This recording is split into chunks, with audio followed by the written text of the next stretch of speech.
Tonight at 10, a deadly crash on Route 40. They have a rural med ambulance west up here with a patient who is deteriorating. They need oxygen. Federal officials say a car passed in a no passing zone, a semi forced to crash into a ditch. That truck carrying deadly gas, anhydrous ammonia. The cloud is clear there now. I'm hoping we can get somebody in there. The crash leading to an evacuation order for the entire town of Teutopolis and leaving one family broken. He didn't even have time to run. WAND's Alyssa Patrick meets the family still grieving during this special report, tragedy in Teutopolis.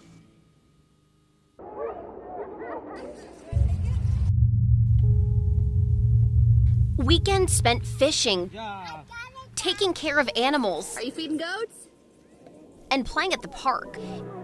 It was the picture-perfect childhood the Elmores wanted for 10-year-old Walker and 8-year-old Rose. We're not family by blood, but we've known Kenny a long time, and he's family.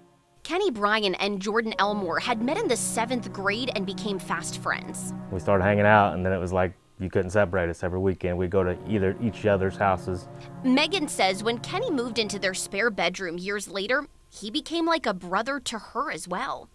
I approve this message. The night of the accident, right before he came home, he called me to ask me if I was home, and he said, "If you're home, do you need anything from town?"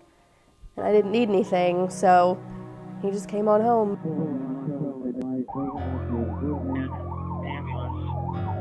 But the night of September 29th, their unconventional family was torn apart. I had a buddy on IDOT that actually called me and was checking on me, make sure I was all right. And I said I was fine, I was out of town. That phone call turned their lives upside down. Jordan was out of town at a shooting tournament when he learned there was a semi crash near his house. Jordan called me, it was probably about 9 o'clock, and said, "Hey, don't go home. There was an accident by our house, and it was an anhydrous tanker." Megan was also out of town that weekend, but her thoughts immediately went to Kenny. I knew that Kenny was supposed to be on his way home with his kids. Megan scrambled to pull up her Ring doorbell app to see if she could find them. And I saw Kenny's car in the driveway, but I didn't see any people. They were both frantic, calling, hoping for an answer. And I called him, and he never answered.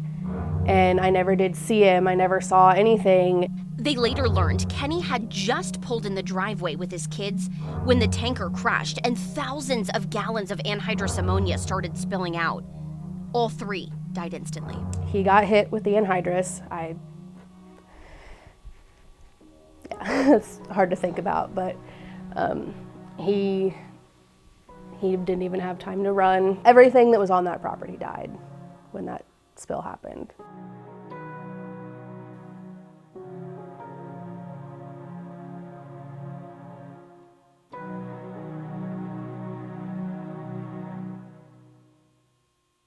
The Bryans were laid to rest on October 6th. While Megan and Jordan say they're still grieving the loss of their friends, they say they also have not been able to move back into their home almost 3 months later. We're taking a closer look at the spill cleanup and why experts say their home should now be safe.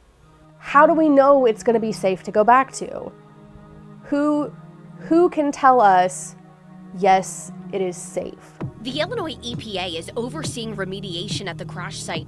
A contractor is hauling away soil from the Elmore's house that may have been contaminated from the spill. They have to get rid of all the dirt that's been contaminated from this. They're digging it up and putting it in dumpsters and hauling it to St. Louis to have it burnt in a hazardous place. Anhydrous ammonia means ammonia without water. This means it's immediately attracted to water. So the moment it's released, it's trying to bind with water wherever it is, including your skin or your eyes or your mucous membranes, and that's what makes it so dangerous. Dr. Salah Issa, a professor at the University of Illinois, says water essentially neutralizes the chemical. It reduces the danger, it dilutes it, it removes it. Usually on your body, when you're dumping a lot of water, it kind of pushes us out. But that could have dangerous consequences. Eventually, it's reacting either with the water and the humidity in the atmosphere or when it's raining. And once it interacts with water, then it falls down into the ground. This means it could end up in groundwater, IDPH sampled private wells near the crash site soon after the spill and found no dangerous levels of the chemical. Staff are now waiting on the results from new testing done earlier last month. If they can prove it to me that it's safe, we'll do it. But I don't think anybody knows, because nothing like this volume has happened close to a house before. The EPA also tested the air at the crash site. We worked with a scientist to give you a visual representation of what they found. Anhydrous ammonia becomes deadly at 2.5 liters, so we know there was at least that much in the air at the time of the crash. But less than 24 hours later, they found just 1/5 of a milligram, this tiny amount, in the air. Despite reassuring test results, the Elmores are concerned their home may still not be safe.